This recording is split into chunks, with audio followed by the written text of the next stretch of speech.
So good morning, good afternoon, and good evening, guys, based on the time zones you all are coming from. So before we get started, let me quickly introduce myself to you all first. So my name is 𝐑𝐨𝐥𝐞, and I've been working in this IT industry for more than 13 years now. So let's get started. So our main purpose of joining this session is to discuss on HTML and CSS, how they are used for the web development, and then where we are going to start from scratch, just seeing how exactly we can design the entire solution and how the HTML and CSS are used as the main drivers for web development. So the main agenda for today's session, we are going to discuss on what exactly is HTML. Then we are going to discuss on what exactly is CSS. Then we are going to see how we can create a website by using these components. So first of all, let's understand what exactly is HTML. So when we talk about HTML, then HTML is basically the building block for any website. So if you talk about any website, then any website is built on three main core technologies. If you talk about static website, first of all, we have HTML. So HTML is the building block for any element. For example, if we are placing a form on the page, if we are working on building up a form on the page, so how the form is going to look, that means what all elements are going to be present in that form.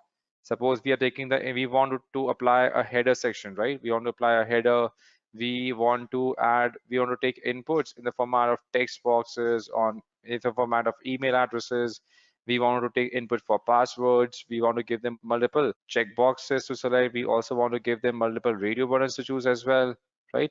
And then they can click on submit. So all of these elements, that means the entire content, whether we talk about a simple horizontal line to all the text, all the input boxes, all the images, everything, whatever we see on the website, that is the result of the HTML content. That is a result of HTML. So HTML is what? HTML is the hypertext markup language, which helps us in building the entire content that we are seeing on the pages.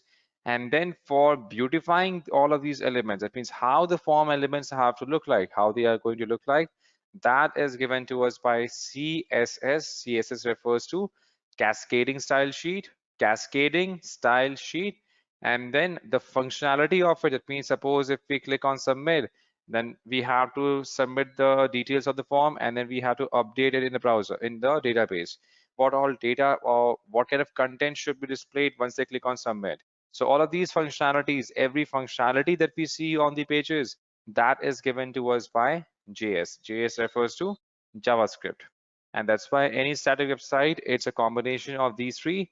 HTML for defining the content that we have, CSS for beautifying them, for adding the styling components, and then JS for adding the functionality part, as in JavaScript. Just like we have our human body, the entire structure is defined by a skeleton, that's HTML. The entire skin and the entire structure again that's given to us by CSS for beautifying of the body. And then the entire functionality, that means how exactly the body has to function, that is given to us by JS. So these three are the core components for any static website. All right.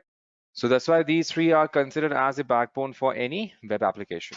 So HTML, as we had discussed, HTML defines what all elements are going to be present. So HTML refers to hypertext markup language, and it defines which all elements are going to be available in the web page. CSS simply defines the styling of any page. So let's see how we can create a one web page by using any of the editor. So there are multiple editors available in the market. We can use any of the editors, whichever we are comfortable with. One of the most popular editors are Notepad++. So we can make use of Notepad++, which is available for Windows. If you're using Windows-based system, then you can make use of this Notepad++. So this is how it basically looks like. So we can say the updated version for Notepad, and then we can simply start working on each and every code aspect, as we can see here. If you're using iOS, we can either use Visual Studio Code, or we can also use Sublime Text. So here we can make use of this tool. This is available for both, for Windows and iOS both. Here you go. And if you are comfortable with Visual Studio Code, then you can also download this as well. And these all core editors are free of cost, so there are no licensing involved here for Notepad, for Visual Studio Code, or for Sublime Text. We can use any of these. So we have shown you the Notepad++. So this is how the Sublime Text also looks like. So we can work on the entire Sublime Text editor that we can get used to get started. So there's no main difference here. So it all comes down to our own comfort level. We can choose, we can simply create that based on the requirement. So now we are going to use the Sublime Text Editor for building a code. So first of all, we are going to save the file. Now the extensions that we use for saving and for working or any of the objects, we are going to use the extensions such as dot, or we can use the extension such as home.html. And all the objects for any file, we are simply recommend to store that as a part of one folder altogether. So here we can create a folder, and let's say inside this folder we can name the file as suppose home.html, and then we can get started. So now here we can start by adding. Now every HTML document starts with HTML tag. So every HTML document starts with HTML tag, and every tag also has opening and closing tag in HTML. So we have seen there are multiple code editors that we can make use of. We can use Sublime Text, we can use Visual Studio Code, or we can use any of the editors we got. All right. So every document starts with the HTML tag. So here we can start with HTML, and here we can open a head section, and then under head section we can give a title. So let's say we want to give a title as home for Edureka that we are going to create. We can close the title here. So here we start with HTML, then we are placing a head section, and then we are closing the head tag. So as you can see, every tag here needs to be opened and closed as well. Then only it is going to be treated like a complete tag altogether. So for opening a tag, we only have to use, now these all are what? These all are different elements available in HTML. Like we have HTML head and title. So here we are opening the entire title, and then we are closing it as well, right? So now once we have opened the title here, now for closing the title, we have to make use of this / and then the same tag that we open. Now, once we are done, now we want to place title inside the head tag. So head is basically like a common section for about the entire website. So head section is basically used to define the meta tags for, like we have meta keywords, description. If we want to link, if you want to load a style sheet along with the document, then we can mention it in the head tag. If you want to load a JavaScript file before the entire elements of the page loads, then we can mention it in the head section, and so on. All right. So these all components have to be mentioned here. So now next, once we are done, now we are going to work on the elements itself. So here we are going to work on adding the elements. So now once we're done with head, now we can place body. So whatever we are going to place under body, so body is the actual content. That means whatever we can see on the web page, that is generally placed inside the body itself. For example, if we open up Microsoft, so whatever we can see on Microsoft, that means from top to bottom, whatever we can see here, these all are a part of body itself. So body defines all the elements that is going to be rendered in the browser. That exactly is what we mean by body. What is the use of meta tags? So basically, let's say if we are searching for anything, for example, if we search for Edureka in Google, right? So now we can see here we are seeing multiple results. Now how these results are given by Google by using the meta name, by the meta name and the tag that we define. The meta name tags, the meta tag for keywords, and for adding descriptions. For example, as a part of the SEO, we want to make sure that this particular page is treated. Now we can define meta name and keywords.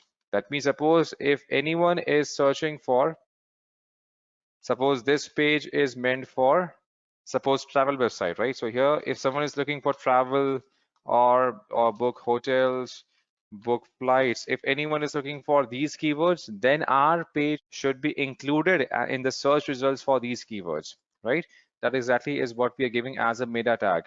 Same way if we want to add a short description for the page as well, right? So here we can define the name meta tag as description, and then we can give the entire content for that description as well. Whatever we are going to, suppose buy cheap flight tickets. So this can be a short description, a simple one-liner that is going to be used by the search engines to know more about okay, what exactly these pages, what exactly this page is all about. And that exactly is what we mean by meta tag. That means describing what is the content available on the given page. So whatever we want to show on the website, that is a part of the body tag. So you have to place the entire content inside body itself. So here we can start by now. If you want to place something in center, we can write center. And then suppose if you want to display something as h1, we have multiple header elements available here. We have from h1 to h2, h3, h4, h5, h6, depending upon how many heading we want to add, and that to at what hierarchical level we want to add as a part of the page. For example, here we can give h1. Now here we can name it as welcome to Edureka. So now, as we discussed, every tag needs to be closed as well, whatever tag we are opening up. So we have defined welcome to Edureka. So now if we save this page, for example, if we save this page for now, and let's say we try to open the same page in the browser. So here we have the page. So now this is the content that we have placed here. We have defined the title as Home Edureka, and this is the h1 element that we have placed on the page, right? Welcome to Edureka. And whatever changes we are doing here, that is going to be directly rendered in the browser, because we don't need to have any kind of compiler when we are working with HTML. All right. And suppose, let's say we have multiple heading tags available. For example, we also have a close center as well, as we have opened it up. Here we have multiple heading tags. So we have heading tag from h1, and this can go to h2 as well. This can go to h2. For example, here we have h2. Again, if you want to have a subheading for h2, again we can give another header for h3. Then we can have for h4 another header, another subheader. Then we can have h5, and basically it goes till h6. If we come back, we hit refresh, we can see the size and weight for each and every header reduces by using the multiple tags here. Now, for example, how exactly the heading tag is structured. So for understanding this, we can come down to our Notepad so that we can understand the requirement here. Let's say we are writing an article about shoes. Top trends in shoes. Top trends in shoes. This is the main heading of a page. Just like we have in newspapers, when we are reading any newspapers, what we have a main heading of the entire newspaper, correct? And then we have short, we can say when we have small subheading for the same content. And then if we like the news, then we simply can start reading by going through the entire paragraph of that particular content. That's how it works. Same way we have small headings here for smaller news. Again, they also have multiple subheadings, correct? And now if you don't like those articles, then we can start reading about them, correct? That's how the entire newspaper is structured, because we have to give the weightage. We have to give different weightage to different articles and heading as a part of the page. Same thing is going to be applied here for this page as well. So what we can do here, suppose if we are writing a blog article where the main heading is top trends in shoes. So since this is the main heading, we are going to place this under the h1 tag. Now, suppose if you are further subdividing the main header again into we can say multiple equal components. So for example, here we are going to write the article, divide them on men and women section. So we have men and women. Now, this is what a subdivision of the main heading, correct? So, and they both are at the same level. So we are going to place them both in the same h2 tag. We are going to use the same h2 tag for both of these subheadings.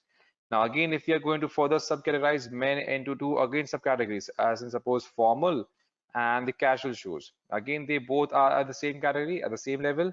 So we can, but again, they are subheading for the h2. So again, they are going to be placed as h3 element, Same way for women. Again, for women also we have defined as and formal and casual. Again, they both are going to be at the same level, correct? These all elements are all at the same hierarchical level, correct? So they all are going to have h3 elements defined. Same way if you are again further categorizing casual into multiple other categories, right? Then we can define other multiple h4 elements as per the setup. At max, it can go on till h5 and at 6, not more than that. Same way we see the content in our Wikipedia. For example, if we go ahead and open up Wikipedia, we may see multiple content there, right? For example, if you're looking about India on Wikipedia, so you can see the main heading is India itself, and then we have multiple subsections. Like we have, suppose if we have history, now history is going to be the h2, and then history has been further subdivided into ancient India, then we have medieval India, then we have early modern India, and then we have modern India, correct? And then same way we have geography. Geography is going to be H2. And then these all can be categorized as per the setup, as per the content that we have. Now, next we have CSS. CSS refers to cascading style sheet. So when we want to add the style sheet to the web pages, then we have to make use of the CSS part. So basically, correct, we have this type of content available on the page here. So now we want to apply a different styling to different elements. For example, let's say we have this header, we have second header, and then we have third header as JavaScript, correct? Let's remove these elements from the page for now. We have this H3. Let's add a simple line as we are learning HTML and CSS. We can save it, we can come back. This is the content that we have placed on the website yet. So we can place it, suppose, as paragraph, then we can add a paragraph tag. We can add a simple paragraph. So this is the content that we have on the page. Now, if we want to add images, say here we want to add images in the website, then for placing the images, we have certain tags as img, which is basically used to place the images. Now, let's say we want to place the image just after this entire h1 element here. All right. So what we can do, first of all, we have to look for the image. For example, let's say we look for a wide image that we want to place here. Suppose we have this image that needs to be placed here. Suppose, let's say here we can save this image. Let's say we want to save this image. So here we can save this image in the same folder in which we are working on. So it's always a good practice to make sure that we are placing all the elements as in, if we have multiple pages, if we have CSS pages, if we have JS pages, so we should all be placing them in the same folder in which we are working on. So let's say if we name this as slider, or we can say slider.jpg as an image. If you want, we can create a new folder for images. We can place the images under images folder and name it as slider.jpg. We can save it. That means if we come back to our folder structure, we can see here we have home.html in which we are working on. And then under images, we have saved this image, right? Same way, for example, when we are working with CSS files. So it's always a good practice to place the style sheets under CSS. It's always a good practice if we are working with JavaScript files. It's always a good practice to place them in the JS folder so that we can have a complete clean structure followed when we are working on any HTML document. All right. So now let's say we want to place this image in our document in here. So what we can do, we can come back to our editor, and let's say we want to place the image just after this one. We are learning HTML and CSS. So here we can use a tag called as img. So for placing image, we can use a tag as img space. We can define source, and then here we can define the source of the image. For example, here we can now the image that we are trying to place is where in the same root folder, but again in the images directory. So here we have to place the image as images, and then under images we have the name slide defined as slider.jpg. So here we can define slider.jpg. So we have to define the element as in tag, and then we have to define the attribute for it as in source, right? And there are some elements where we do not need to close them. So we can save it up. And if we come back to the browser, we can see the image has been placed successfully in the browser itself, what we have defined. All right. And if we are not defining any size for the given image tag, then what happens? The image is being displayed at its full size. So the image is only available in this size. This is a full size for the current image. So if we want to shrink the image, we want to make it bigger, then we have to define the size for this image itself. So for that, we have to define another attribute such as width or height, whatever we want to change here. Now, let's say we want that the width of the image should be restricted to, let's say, 350 pixels. So here we can define 350, save it. And now I can see here the image size has been shrunk down to 350. That means even it doesn't matter now if we shrink the entire container or not, the image is going to be fixed at the 350 pixel size, as you can see here. It now is fixed at 350 pixel size. And now suppose, let's say if we want that image should be responsive, as in the image which should be getting adjusted automatically as per the available size of the window. Then instead of defining it as a different pixel size, we can keep it to percentage.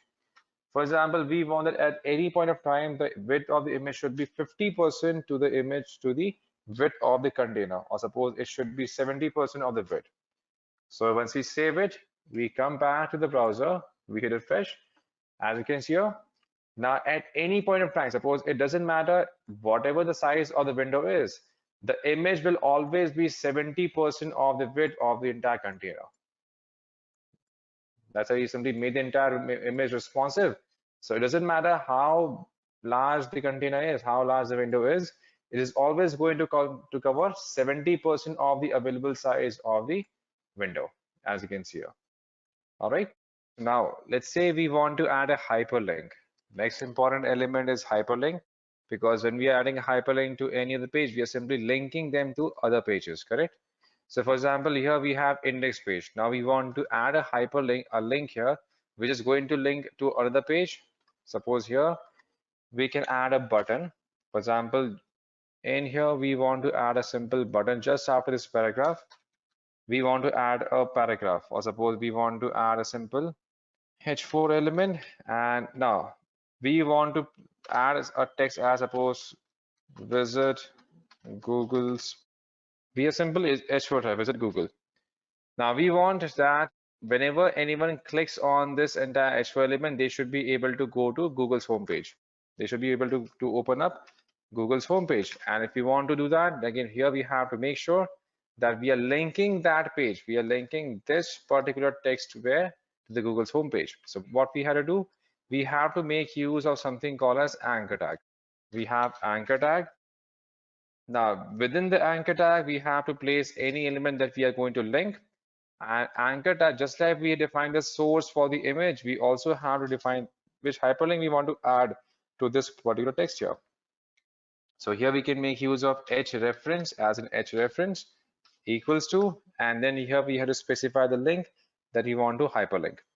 Suppose here we want the user should be going to Google's homepage as in google.com. Google.com. So here, once we save this, if we come back, we hit refresh. Now you can see here this entire page, this hyperlink has been added to this particular text. That means now if we click on this link here, we are going to go to the Google's homepage, as you can see here. Now currently the link is being opened up in the same browser.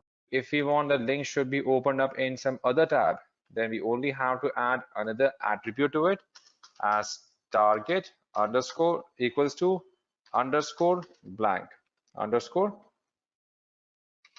here. That means now if we save it, we come back, we hit refresh. Now if we click on this link here, this link is not going to be opened up in the same browser. It is going to be opened up in a new tab, itself. Not in the same tab, but in the new tab. That's how it is going to be opened up. Why? Because we have added something called as target blank. Now let's say we come down to styling. Now currently we have been placing plain HTML elements on the page. Now if you want to add styling to any of the elements, then styling is basically done by using CSS, as in cascading style sheet. So basically using CSS, we can define the style attributes for any of the element. We can add styling using three methods. First of all, we have the inline style. We have something called as inline style. So now when we say inline, that means if we want to add styling to suppose to this H2 element. So here we have to add an attribute for style equals to, and then whatever styling we want to apply for only this element, that we have to specify here. For example, we want that the color for the text here should be red. We can define color, colon, the value as in red, and a semicolon to complete the statement. So we can save it. If we come back, we hit refresh. Now you can see here the second heading has been converted to a red color text. Why? Because we defined the styling here for this element. So when we define styling along with the element by using the style tag, then this is referred as inline style. That means here we are giving the styling along with the element. This is called as inline style. Second method is called as internal style sheet. Now, when we say internal, it simply means that instead of defining the styling here, we can erase this up. In the head section, just before closing the head tag here, we can place an element called as style. We can add the style tag here only. And whatever styling we want to be applied for the entire page for any of the elements, we can place it here.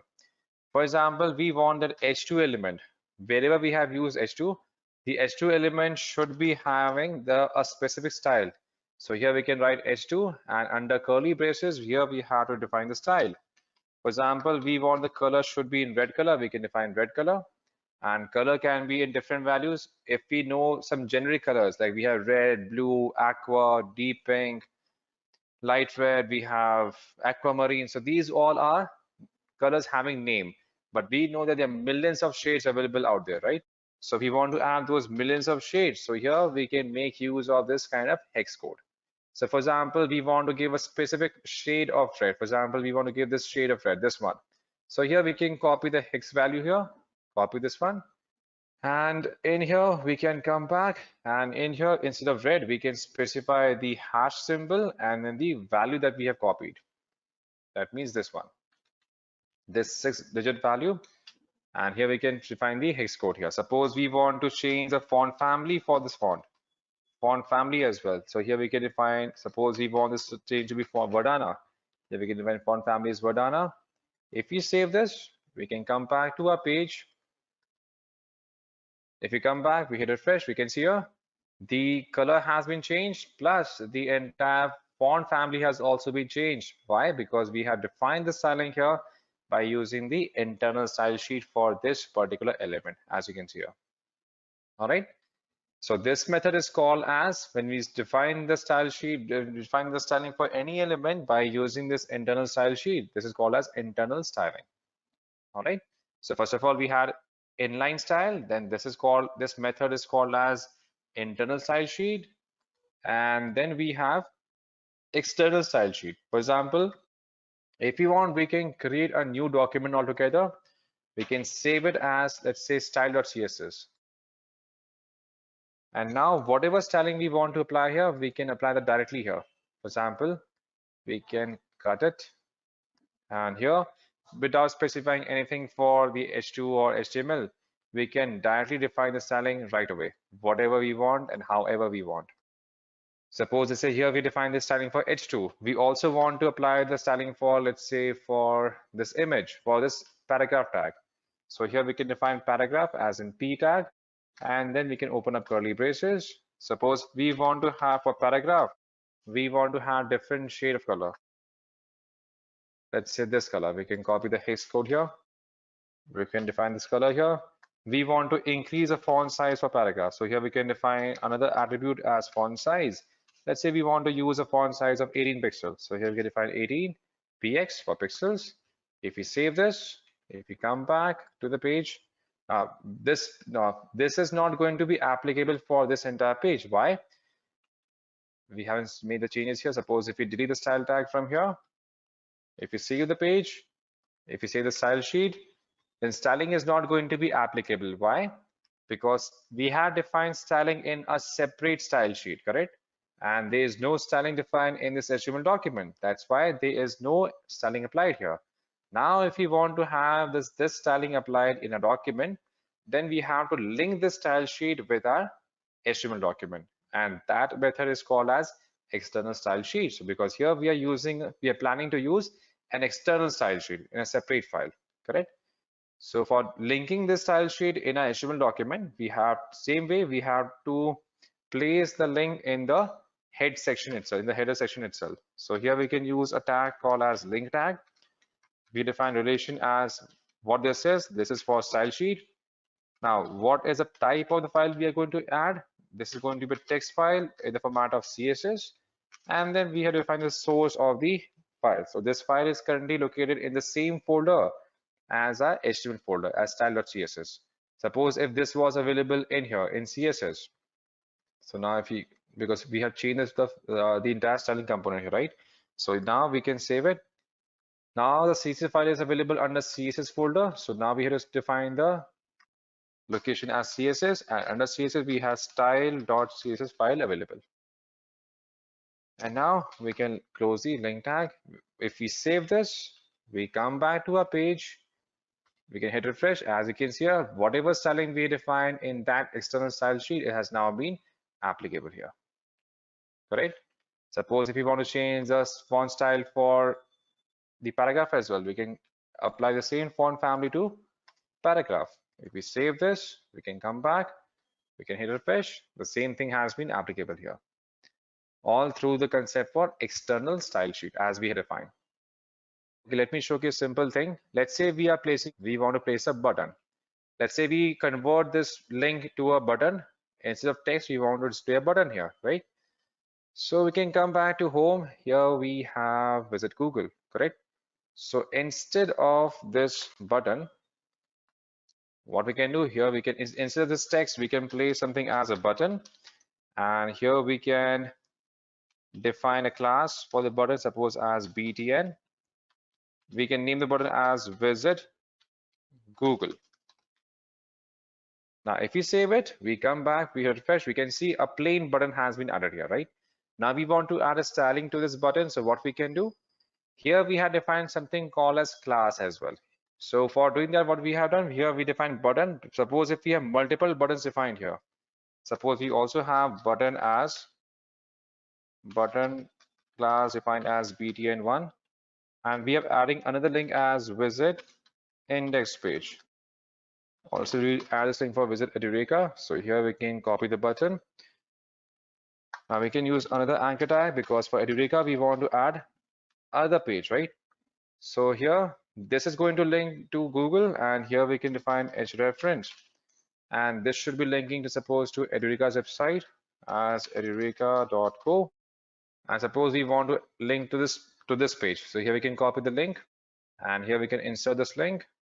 So now if we save the page, if we come back to the browser, now you can see we have two different links here, visit Google and visit Edureka.